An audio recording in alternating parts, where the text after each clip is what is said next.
ഉരുൾപൊട്ടൽ ദുരന്തത്തിൽ രക്ഷാപ്രവർത്തനം ഊർജിതമായി തുടരുകയാണെന്ന് മുഖ്യമന്ത്രി പിണറായി വിജയൻ. 144 മൃതദേഹം കണ്ടെടുത്തു. ഇതിൽ 79 പേർ പുരുഷന്മാരും 64 പേർ സ്ത്രീകളുമാണ്. 191 പേരെ ഇനിയും കണ്ടെത്താനുണ്ടെന്നും മുഖ്യമന്ത്രി വാർത്താ സമ്മേളനത്തിൽ പറഞ്ഞു. നാട് ഇതുവരെ കാണാത്ത ദുരന്തമാണുണ്ടായത്. ദുരന്ത മേഖലയിൽ നിന്ന് ആളുകളെ ഒഴിപ്പിക്കാൻ ഊർജിത ശ്രമം തുടരുകയാണ്.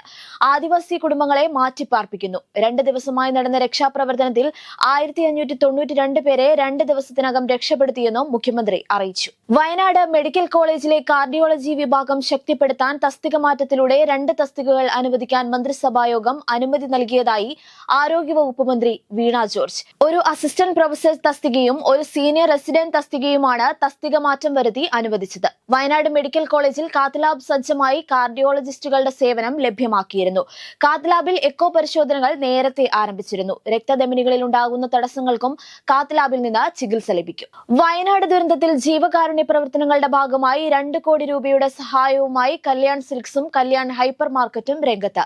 ഭക്ഷ്യവസ്തുക്കൾ, കുടിവെള്ളം, പുതിയ വസ്ത്രങ്ങൾ, സാനിറ്ററി നാപ്കിനുകൾ, ശുചീകരണ സാമഗ്രികൾ തുടങ്ങി അവശ്യ വസ്തുക്കളുടെ ഒരു വലിയ ശേഖരവുമായി കല്യാൺ സിൽക്സിന്റെയും കല്യാൺ ഹൈപ്പർ മാർക്കറ്റിന്റെയും ട്രക്ക് ദുരന്തഭൂമിയിലെത്തും. ഇതിനു പുറമെ വരും ദിവസങ്ങളിൽ പുനരധിവാസ പ്രവർത്തനങ്ങളിലും കല്യാൺ സിൽക്സും കല്യാൺ ഹൈപ്പർ മാർക്കറ്റും സജീവമായി രംഗത്തുമുണ്ടാകും. കര, നാവിക, വ്യോമസേനകളുടെ കൂട്ടായ പ്രവർത്തനത്തിനൊപ്പം ആയിരക്കണക്കിന് രക്ഷാപ്രവർത്തകരാണ് മണ്ണിൽ പുതഞ്ഞുപോയ ജീവനുകൾ തേടി 2ാം ദിവസവും ശ്രമം തുടരുന്നത്. ഇന്നലത്തേതിനേക്കാൾ സുസജ്ജവും ലക്ഷ്യബോധവുമുള്ള രക്ഷാപ്രവർത്തനമാണ് ഇന്ന് നടക്കുന്നത്.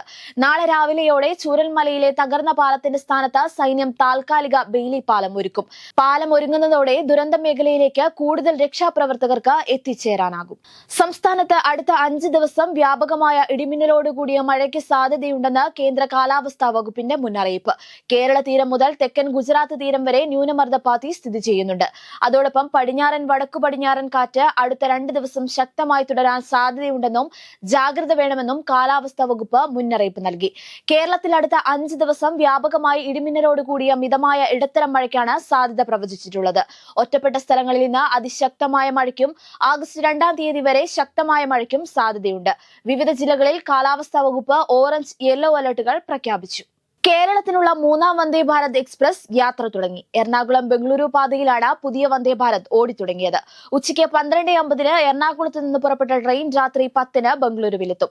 ചെയർകാറിൽ ഭക്ഷണം ഉൾപ്പെടെ 1465 രൂപയും എക്സിക്യൂട്ടീവ് ചെയർകാറിൽ 2945 രൂപയുമാണ് ടിക്കറ്റ് നിരക്ക്.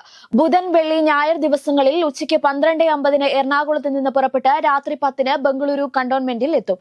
വ്യാഴം, ശനി, തിങ്കൾ ദിവസങ്ങളിൽ പുലർച്ചെ 5:30 ബംഗളൂരു കണ്ടോൺമെന്റിൽ നിന്ന് പുറപ്പെട്ട് ഉച്ചകഴിഞ്ഞ് 2:20 എറണാകുളം ജംഗ്ഷനിലെത്തും. ഇന്നു മുതൽ ഓഗസ്റ്റ് 26 വരെയാണ് നിലവിൽ സർവീസ് ഉള്ളത്. സ്ഥിരമാക്കുമോ എന്ന കാര്യത്തിൽ സ്ഥിരീകരണം വന്നിട്ടില്ല. മൈസൂരിലേക്ക് യാത്ര ചെയ്യുന്നവർ വയനാട് വഴിയുള്ള യാത്ര ഒഴിവാക്കണമെന്ന് കണ്ണൂർ ജില്ലാ ഭരണകൂടം അറിയിച്ചു. വയനാട് വഴി പോകുന്നതിന് പകരം ഇരിട്ടി കൂട്ടുപുഴ റോഡ് വഴി യാത്ര ചെയ്യണമെന്നാണ് നിർദ്ദേശം. വയനാട് ഉരുൾപൊട്ടലിന്റെ പശ്ചാത്തലത്തിൽ താമരശ്ശേരി ചുരം വഴി അത്യാവശ്യ വാഹനങ്ങൾക്കൊഴികെ മറ്റുള്ള വാഹനങ്ങൾക്ക് കഴിഞ്ഞ ദിവസം മുതൽ തന്നെ നിയന്ത്രണം ഏർപ്പെടുത്തിയിരുന്നു.